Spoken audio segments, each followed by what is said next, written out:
संस्कृति, धर्म, विरासत, कला, राजनीति, नृत्य, स्वाभिमान, देश तथा अपराध और अपराधी कर्म सिद्धि समाचार। कर्म सिद्धि समाचार में आपका स्वागत है।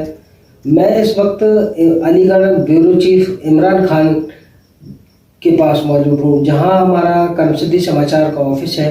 वहाँ जो घटनाएं घटती हैं, बिल्डरों के द्वारा जो उत्पात मचाए जाते हैं, बिल्डरों के जो गुंडे हैं लगातार कर्म सिद्धि समाचार के ऑफिस पर जो अटैक करते हैं, रात बरात चढ़ते हैं, उनका कोई समय नहीं होता, क्योंकि उनकी एक ऐसी स्थिति है, क्योंकि दबंगई दिखा रहे हैं। ऐसी स्थिति में जो अलीगढ़ के ब्यूरो चीफ इमरान खान हैं, वो सीधी तस्वीरों के उनके मुखाग्नि से हम ये स्पष्ट सुनना चाहते हैं कि आखिर इनके साथ क्या घटना घटी और किस तरह से ये आज दिन तक प्रशासनिक अधिकारियों के चक्कर लगा रहे हैं। इमरान खान, पूरी बात बताएं कि क्या स्थिति है। बड़ी अलीगढ़ में मौजूद हूँ, जो कि मैं जिस फ्लैट में रह रहा हूँ वो शाह एजेंसी है, शाह एजेंसी। और मैं यहाँ पे 2.5 महीने पहले आया था। जब मैं यहाँ फ्लैट देखने आया तो मुझे 105 नंबर फ्लैट दिखाया गया ऊपर फर्स्ट फ्लोर पे। जब मैं फर्स्ट फ्लोर पे दिखाया गया तो मैं फ्लैट में रहने लगा। रहने के बावजूद पता लगी यहाँ पे बिल्डरों में और इस तरह अली हैं, उनका विवाद चल रहा था। तो उन्हें पता लगी कि मैं एक पत्रकार हूँ, तो उन्होंने मुझसे एक मदद मांगी। बोले, इमरान जी, हम चाहते हैं कि हमारी आवाज़ ऊपर तक पहुँचे। तो उस आवाज़ को लेकर हमारे कर्म सिद्धि समाचार के माध्यम से इन बिल्डरों की पोल खोली गई, जिसके साक्ष्य प्रमाण पत्र उनके पास मौजूद थे, इस तरह साहब के पास। उसके बाद में बिल्डरों को पता लगी कि ये इस तरह से मिल गया है, तो मेरे फ्लैट पर आए, मुझसे कहा कि आप इस तरह साहब के साथ, इस तरह साहब के साथ में जो रह रहे हो आप बिल्कुल नहीं रहेंगे। मुझे धमकी दी तरह तरह की, यहाँ तक कि मुझे खरीदने की कोशिश भी की गई। उसके बाद में मैंने मना कर दिया कि साहब मैं तो सच का साथ दूंगा, जो सच है वही करूँगा। फिर उसके बाद में इन लोगों ने मुझे तरह तरह की धमकियाँ दी कि साहब यहाँ से निकल जा, नहीं तो साले तुझे मार देंगे, हम निकल जा। लेकिन मैंने कर्राई पकड़ा रहा थोड़ा सा, मैंने कहा जी मैं एकदम कहाँ जाऊँगा यहाँ से अपने बच्चों को लेकर। लेकिन ये लोग नहीं माने। 10-12 दिन में रहा। उसके बाद में फिर ये मेरे पास पहुँचे, जो कि एक बिट्टू हैं, फरहान है और एक जाहिद है, जो जमालपुर के रहने वाले हैं। मेरे पास पहुँचे, मुझसे बोले पैसे ले लो, इस खबर को डिलीट कर दी जाए। लेकिन मैं नहीं माना, क्योंकि जो सच है वो सच है। उसके बाद में मुझे फ्लैट से निकाल दिया गया 105 में से, क्योंकि वो फ्लैट जो उनकी सलेज का था, बिट्टू की सलेज का, जो नीचे रह रही थी। उन्होंने मुझ पर प्रेशर बनाया कि भाई ये फ्लैट खाली कर दो, मुझ पर प्रेशर है बहुत। तो मैंने ठीक है, मैं खाली कर दूँगा। लेकिन ये लोग नहीं माने। इन्होंने मुझे एमरजेंसी 6 तारीख को निकाल दिया फ्लैट में से। तो इस तरह भाई ने देखा ये आदमी सामान लेके कहाँ जाएगा, तो इनके एक ऑफिस था। तो इन्होंने कहा कि इस तरह भाई ने कि ऐसा है, तुम जो अपना सामान है वो हमारे ऑफिस में रखो, तुम्हें कोई एतराज़ ना हो। तो मैं ठीक है, सर पे छत मिल रही है तो आदमी तो वहीं जागा ही जागा, एकदम एमरजेंसी कहाँ से कोई मकान देखेगा। मैं यहाँ रहने लगा। रहने के बाद में जो इन लोगों ने मेरे साथ में वो घटना की, जो कि मैंने कभी सोचा नहीं था कि सच का साथ देने का परिणाम ये मिलेगा मुझे। तो मैंने जो फिर इस तरह भाई ने अपने जो पीछे वाला फ्लैट था वो मुझे दे दिया। उसके बाद में 8 तारीख को करीबन 11:40 पर एक व्यक्ति पीछे से चढ़ रहा था। जब वो व्यक्ति पीछे से चढ़ रहा था तो मैं समझा हो सकता है वो शायद चोर हो कोई। तो मैंने आवाज़ लगाई, पकड़ो पकड़ो चोर चोर। तो वो पीछे के भाग गया। ठीक है, भाग गया, कोई बात नहीं, मैं आराम से अपने घर में रहने लगा। फिर जो उन्होंने घटना को अंजाम दिया, 10 तारीख थी, सुबह 3:30 बजकर। तो 2 बदमाश ऊपर चढ़ गए थे, जिनके हाथ में रिवॉल्वर थी, तमंचा था शायद।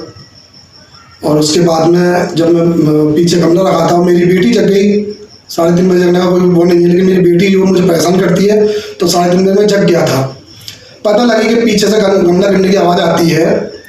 तो मैंने देखा, मैंने देखूँ कौन है, गमला कैसे गिर गया। जब मैं पीछे गेट में से निकल कर गया तो छूटते हैं उन्होंने कहा मार भोसड़ी वाले को, या आगे गोली मार गोली मार। उनके हाथ में तमंचा था। तो मैंने अपनी जान बचाने के लिए वो एक डंडा रखा था, वो डंडा उठाकर उस बदमाश के सामने मार दिया। वो बदमाश जो पीछे गिर गया। गिरने के बाद में मैं एकदम होपलेस हो गया। कि वो कहीं ऐसा ना हो जान जब लग गई हो। मैं होपलेस होने के कारण मैंने किसी को फ़ोन नहीं किया। उसके बाद में सुबह मैंने इस्ता भाई को फ़ोन किया। मैं इस्ता भाई को मैंने इस्ता भाई ऐसा आप आ जाए, कहाँ हैं? बोले क्या बात हो? मैंने आप आ जाओ, जब बताऊँगा। उसके बाद में इस्ता भाई आए, उन्होंने देखा कि यहाँ ब्लड पड़ा हुआ काफ़ी। तो बोले क्या हुआ? मैंने कि ऐसे बात, कुछ बदमाश मेरे घर में घुसे आए। कि कितने बदमाश थे? मैंने कि 2 तो ऊपर थे और 6-7 पीछे थे, मैंने अपनी आंखों से देखा। तो बोले अच्छा। उसके बाद में इस्ता भाई ने कहा कि आपने 112 को कॉल की? मैंने कि नहीं, मैंने 112 को कॉल नहीं की। उसके बाद में जब वो मैं इस तरह भाई ने 112 पे कॉल की अपने मोबाइल से, मैंने भी अपने मोबाइल से की, लेकिन उन्होंने फ़ोन नहीं लगा 112 का। फिर इस तरह भाई ने चौकी इंचार्ज पटवारी वाले आविंदर सर को फ़ोन किया। बोले ऐसे ऐसे बातें, यहाँ घटना हो गई है। तो आविंदर सर ने कहा कि आप मुझे क्या समझ रहे हो? ठीक है। उसके बाद में वो प्रशासन नहीं आया, लेकिन उसके बाद में जब ज़्यादा कोशिश करी इस तरह भाई ने, तो 2 पुलिसकर्मी आए जो कि मेरी वाइट वीडियो बनाई। उन्होंने वीडियो बनाने के बाद में पूरे मौके वारदात की जांच की। बोले ठीक है, वो ला के ले गए। उसके बाद में मैंने 10 तारीख को ही थाना क्वार्ट्ज को एक प्रार्थना पत्र दिया।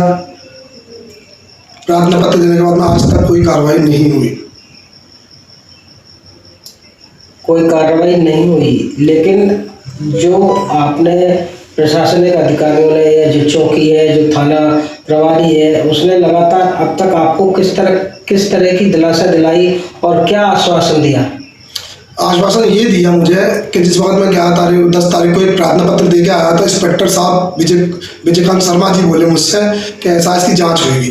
मैंने कहा ठीक है, जांच होगी, कोई दिक्कत नहीं, आप जांच कर लीजिए, जो दोषी हो उसके खिलाफ सख्त से सख्त कार्रवाई की जाए। तो उसके बाद में मुझे आश्वासन देते रहे। आज 1.5 महीना हो गया।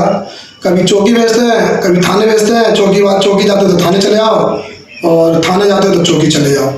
लेकिन आज तक अभी तक कोई कार्रवाई नहीं की, क्योंकि यहाँ के जो पुलिस प्रशासन है, मैं समझता हूँ कि हो सकता है वो बिल्डरों से दबे हुए हों, इस कारण वो कार्रवाई नहीं कर रहे। जब हम जैसे पत्रकारों का ये हाल है, तो आम जनता का प्रशासन क्या हाल करता होगा, मैं आज कर रहे। जब हम जैसे पत्रकारों का ये हाल है, तो आम जनता का प्रशासन क्या हाल करता होगा, मैं आज सोच रहा हूँ। मैं एक पत्रकार होकर मैं बहुत देखिए, लगातार मैंने इमरान खान की जो हकीकत है वो आपके सामने व्यथा की, और इमरान खान ये भी कह रहे हैं कि पुलिस लगातार हमको आश्वासन तो देती रही, लेकिन आज तक प्रशासनिक जो चौकी प्रभारी है या थाना कोतवाली इंचार्ज है, लगातार अब तक कोई कार्रवाई नहीं की गई। आखिर कब तक हम इनके इस आश्वासन पर टिके रहेंगे, क्योंकि अब समय 1.5 महीना का लगभग हो चुका है। ऐसी स्थिति में जब पत्रकारों के साथ ऐसी अभद्रता होगी, माननीय मुख्यमंत्री ने लगातार पेपरों में भी ये आदेश दिया है कि किसी भी पत्रकार के साथ कोई भी आपराधिक घटना या गलत तरीके का व्यवहार न किया जाए, लेकिन उस स्थिति में भी जो प्रशासनिक अधिकारी हैं, जो नज़दीकी थाने चौकी हैं, वो पत्रकारों की बात को सुनने को तैयार नहीं है, क्योंकि सच घटनाओं में भी प्रशासन इनका सहयोग नहीं